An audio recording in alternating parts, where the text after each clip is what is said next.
is we pay lip service to the priesthood of all believers, but then we pay for professional religious leaders, right? Yeah, Rather yeah. than embodying it as communities. So much has to change in that mentality.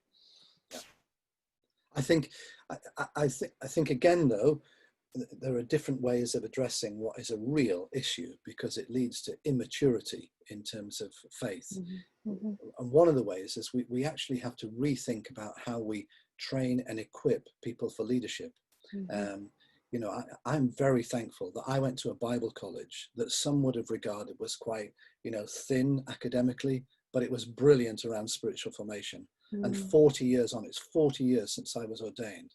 I still pray God, have passion in my heart and love for God and love for people.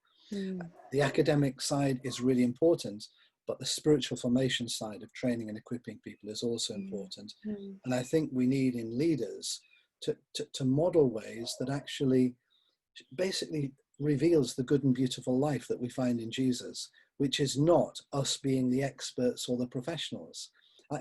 I find it fascinating that, you know, churches that through the virus, the pandemic, have had to close their buildings and lose the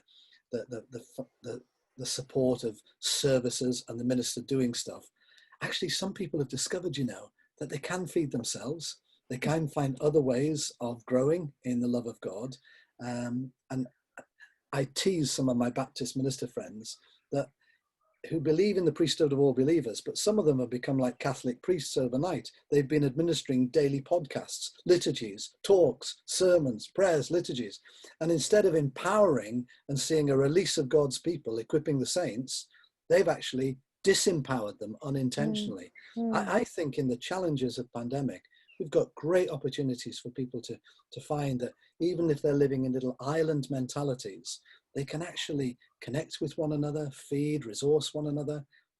The over-professionalism, as somebody said on the chat there, of the clergy is a real issue, and it needs renouncing, repenting of in places, and discovering what it is to be the body of Christ here on earth.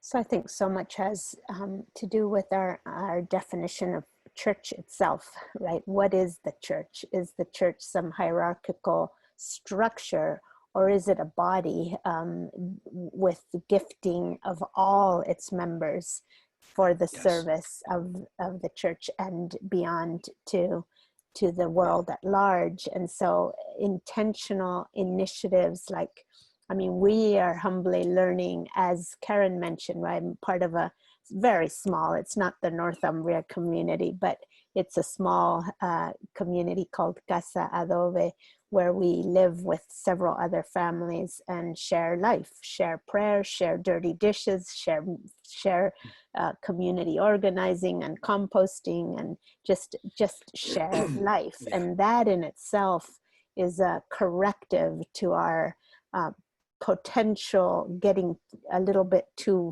full of ourselves, because people know us on the day-to-day. They know our dirty dishes and our dirty laundry in the metaphor. They know our shadow side. They know our shadow side. Exactly. They see us when we're in the grip. Yeah. That keeps us real.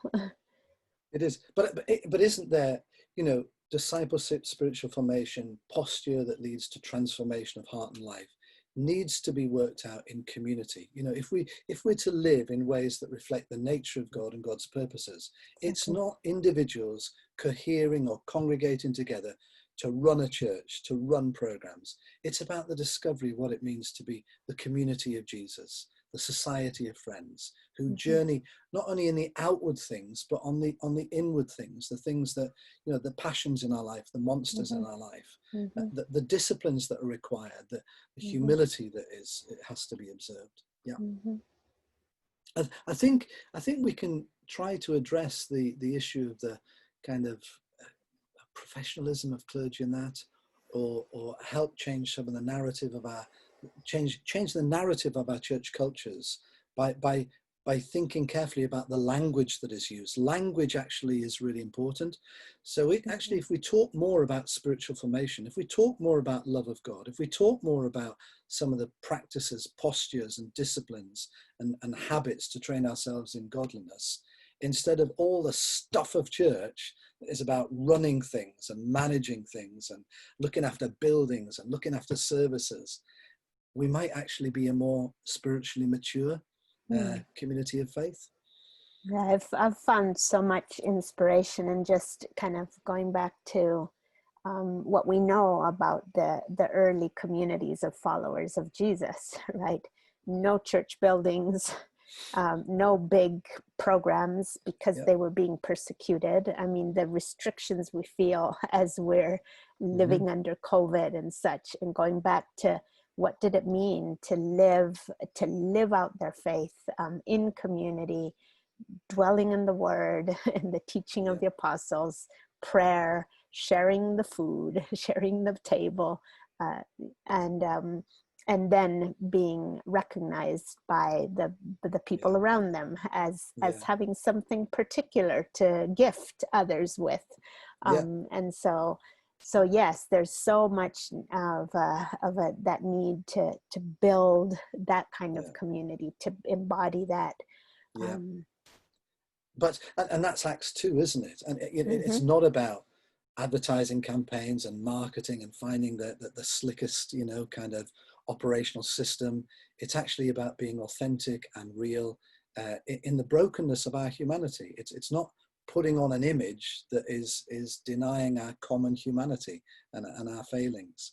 But one of the things, Ruth, that has really encouraged me, I mean, there are lots of things that discourage me about the church's response to the pandemic, which seems to be very much kind of into self-preservation and, how are we going to manage this and what we're going to do that. It misses the point to me. But I have seen people discovering the simplicity and profundity of faith in the things that you've just talked about there, that actually we can be followers of Jesus in simple yet deep and profound ways. We actually have more time now, if we take it, with our neighborhoods and our neighbors in which we live. We don't have to do religion to them, to witness to them in some artificial way, to bring them over the threshold of some church building, to listen to a religious person speak to them in a language that rarely any of them understand. We're actually there with our neighborhoods, in our neighborhoods, with our neighbors. We have time now to live more simply. The huge irony about lockdown is we can't gather physically together, but lots of people are discovering on webinars and Zoom friendships and relationships and connectivity that they would never have dreamed possible before. I know there are challenges in that and limitations, but there's also huge opportunities.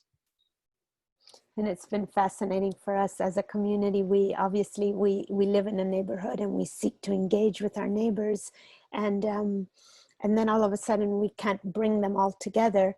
But what's been fascinating is a composting process that we've invited our neighbors to contribute to.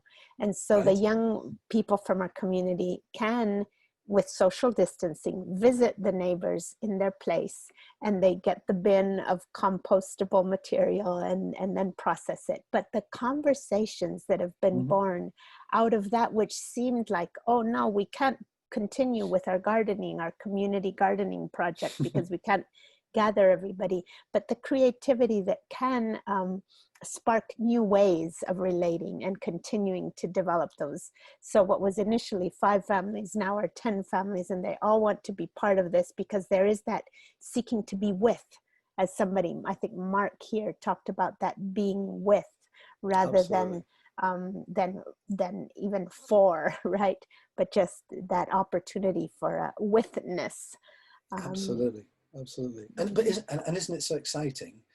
And this is where posture is important, to discover that actually God and his Spirit is at work outside the church. Jesus is there in the neighborhoods. And if we have ears to hear and eyes to see and hearts to comprehend and with compassion to reach, we discover that the Spirit of God is at work among our neighborhoods. And actually, I think it's that, I mean, there's lots of discussions about, attracting people in, bring people in. But actually, I think God has turfed the church out of its buildings with pandemic and where we were always meant to be. It was persecution in the early church. It's a pandemic for us. And we've been turfed out into a place where, hey, God is at work. Jesus is alive. And we're not in control. And we're not in control. And it's that whole thing about no longer being the host and in control of things, but actually being the guest. And that's somewhere in the Gospels. I think Jesus was a bit more guest than host on lots of occasions. And I was fascinated in the dwelling today in how unusual it would be for these itinerant teachers, preachers, to identify a group of women by the river. You know, when the typical thing for an established teacher would go to the synagogue, go to the men, go to the leaders, go to the, you know, but here they find women by the river and a businesswoman making, you know, and so what does that say about who we're willing to see? That has a piece in the posture. Who do we see?